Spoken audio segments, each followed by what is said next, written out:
اعوذ باللہ من الشیطان الرجیم بسم اللہ الرحمن الرحیم اللہم صلی علی محمد وعلی آل محمد کما صلیت علی ابراہیم وعلی آل ابراہیم انک حمید مجید اللہم بارک علی محمد وعلی آل محمد کما بارکت علی ابراہیم وعلی آل ابراہیم انک حمید مجید۔ معزز ناظرین سامعین، آج میں آپ کے سامنے واقعہ قرطاس کے بارے میں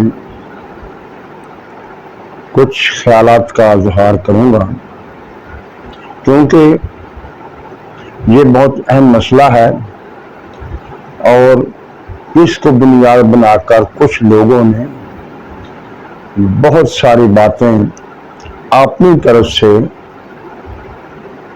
بنا کر لوگوں کے سامنے رکھی ہوئی ہیں، اور یہ وہ پہلا اختلاف تھا جو مسلمانوں کے درمیان شروع ہوا۔ واقعہ قرطاس کو یوں ہے، حضور صلی اللہ علیہ وسلم نے اپنے آخری وقت میں جب حضور صلی اللہ علیہ وسلم کا اس جہان فانی سے کوچ کرنے کا وقت قریب آ گیا تھا، تو آپ نے ارشاد فرمایا کہ کاغذ اور قلم لاؤ تاکہ میں آپ کو کچھ ایسی باتیں لکھوا دوں کہ آپ گمراہ نہ ہوں۔ صحابہ کرام کا اس میں اختلاف ہوا،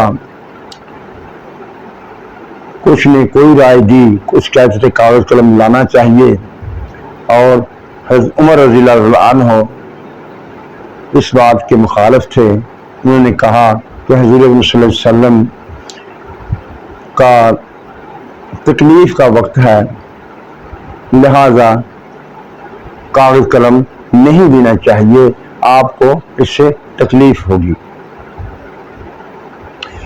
اسی بات میں شور بڑھ گیا کہ حضور صلی اللہ علیہ وسلم نے سب صحابہ کرام سے فرمایا کہ خاموش ہو جاؤ، خاموش ہو جاؤ، خاموش ہو جاؤ، اور کاغذ قلم حضور صلی اللہ علیہ وسلم کو نہ دیا گیا اور نہ آپ نے کوئی بات لکھوائی۔ کچھ لوگ اس بات سے دلیل لیتے ہیں کہ حضور اکرم صلی اللہ علیہ وسلم خلافت کے بارے میں لکھوانا چاہتے تھے، اور خاص طور پر حضرت علی علیہ السلام کی خلافت کے بارے میں، تاکہ امت میں اختلاف نہ ہو۔ اب ہم دیکھتے ہیں کیا کوئی قرینہ اس میں ایسا موجود ہے جس سے یہ ثابت ہو سکے کہ یہ حضور صلی اللہ علیہ وسلم خلافت کے بارے میں ہی کچھ لکھوانا چاہتے تھے۔ جیسا کہ روایات میں موجود ہے کہ حضور صلی اللہ علیہ وسلم نے ارشاد فرمایا تھا کہ میں تمہیں ایسی باتیں لکھوا دوں کہ تم اس کے بعد گمراہ نہیں ہوگے۔ آئیے ہم اسی کو بنیاد بنا کر دیکھتے ہیں کیا یہ کہنا درست ہے کہ حضور صلی اللہ علیہ وسلم خلافت کے بارے میں لکھوانا چاہتے تھے۔ صورتحال یہ ہے کہ اگر حضور اکرم صلی اللہ علیہ وسلم خلافت کے بارے میں لکھوانا چاہتے تھے اور کسی ایک فریق کو منتخب کرنا چاہتے تھے، تو یہ کام مسلمانوں کے لیے بہت بھاری ہو جانا تھا۔ کیوں؟ اگر کوئی آدمی، اگر کوئی مسلمان حضور اکرم صلی اللہ علیہ وسلم کے حکم کی اطاعت نہ کرتا تو وہ اسلام سے خارج ہو جانا تھا۔ اس سے مسلمانوں پر تنگی وارد ہونی تھی، اور انہیں لازمی طور پر اس بات پر عمل کرنا پڑنا تھا، کیونکہ حضور صلی اللہ علیہ وسلم کا فرمانا اور اس کو ماننا ایمان کا حصہ ہے۔ یہی تو بات ہے کہ حضور اکرم صلی اللہ علیہ وسلم کا وہ مقام ہے جو آپ کی زبان سے نکل گیا وہ قانون بن گیا، اور جو اس کی اطاعت نہیں کرے گا وہ اس دار اسلام سے